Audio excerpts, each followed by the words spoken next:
महाराष्ट्राचे कुशल कुस्ती संघटक आणि गेल्याच महिन्यात यशवंतराव चव्हाण पुरस्काराचे मानकरी कुशल कुस्ती संघटक पैलवान तानाजी चौऱ्याप्पा यांचा सन्मान सोहळा या ठिकाणी संपन्न होणार आहे।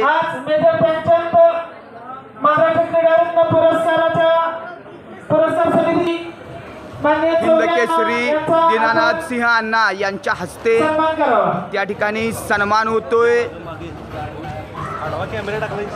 कुस्ती आणि सामाजिक कार्यात अतिशय अग्रेसर असणारे हे व्यक्तिमत्व महाराष्ट्र केसरी पैलवान संजय पाटील दादा यांच्या विचाराने प्रेरित झालेले हे व्यक्तिमत्व यांचा या ठिकाणी सन्मान होत आहे।